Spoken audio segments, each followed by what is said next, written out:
മുതലപ്പുഴയിൽ dredging നടപടികൾ ആരംഭിച്ചു. മണൽ നീക്കം ആരംഭിച്ചു. സോയിൽ പൈപ്പുകൾ യോജിപ്പിക്കുന്ന പ്രവൃത്തി പൂർത്തിയായതോടെയാണ് ഡ്രെഡ്ജിംഗ് പുനരാരംഭിക്കാനായത്.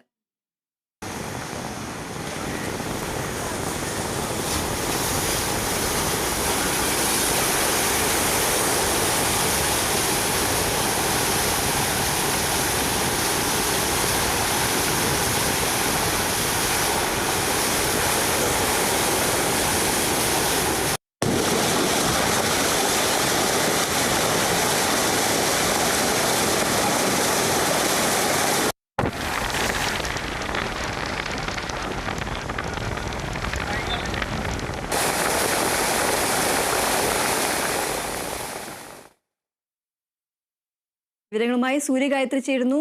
സൂര്യ, മുതലപ്പുഴയിൽ ഡ്രെഡ്ജിംഗ് നടപടികൾ ആരംഭിച്ചിരിക്കുകയാണ്. എന്തൊക്കെയാണ് കൂടുതൽ വിശദാംശങ്ങൾ?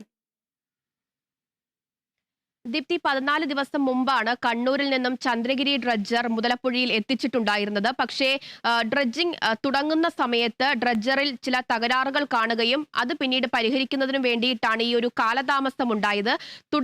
അതിനുശേഷം ഇന്നലെ തന്നെ ഡ്രഡ്ജിംഗ് ആരംഭിക്കാൻ കഴിയുമെന്നുള്ള വിവരമാണ് ലഭിച്ചിട്ടുണ്ടായിരുന്നത്. പക്ഷേ സോയിൽ പൈപ്പ് ഘടിപ്പിക്കുന്ന പ്രവൃത്തികൾ ബാക്കിയുണ്ടായിരുന്നു. അത് കാരണം ഇന്നലെ ഡ്രഡ്ജിംഗ് ആരംഭിക്കാൻ കഴിഞ്ഞില്ല. തുടർന്ന് അല്പസമയത്തിന് മുൻപുമാണ് മുതലപ്പുഴയിൽ മണൽ നീക്കം ആരംഭിക്കാൻ കഴിഞ്ഞിട്ടുണ്ടായിരുന്നത്, ഡ്രഡ്ജിംഗ് ആരംഭിച്ചിട്ടുണ്ടായിരുന്നത്. തുടക്കത്തിൽ ഇപ്പോൾ വെള്ളമാണ് ഈ പമ്പ് ചെയ്ത് കളയുന്നത്. അതിനുശേഷമായിരിക്കും മണൽ നീക്കി തുടങ്ങുക എന്നുള്ളതാണ് അധികൃതരുടെ ഭാഗത്ത് നിന്ന് ലഭിക്കുന്ന വിവരം. കായലിൽ നിന്ന് കടലിലേക്ക് 15 മീറ്റർ വീതിയിലും അതുപോലെ തന്നെ 5 മീറ്റർ ആഴത്തിലുമാണ് മണൽ നീക്കാൻ വേണ്ടി നിലവിൽ തീരുമാനിച്ചിരിക്കുന്നത്.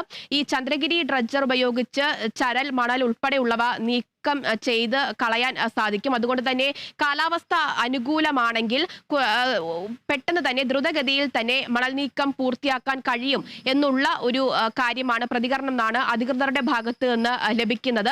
ചന്ദ്രഗിരി ഡ്രഡ്ജർ ഏകദേശം 10 മീറ്റർ വരെ ആഴത്തിൽ മണൽ നീക്കാൻ സഹായിക്കുമെന്നുള്ളതാണ് അറിയുന്നത്. മണിക്കൂറിൽ 400 ക്യൂബിക് മീറ്റർ വരെ മണൽ നീക്കാനും ഈ ഡ്രഡ്ജർ ഉപയോഗിച്ച് സാധിക്കും. എന്തായാലും ഡ്രഡ്ജിംഗ് പുനരാരംഭത്തിൽ വെള്ളം പമ്പ് ചെയ്യുന്ന നടപടികളാണ് ഇപ്പോൾ നടന്നുകൊണ്ടിരിക്കുന്നത്.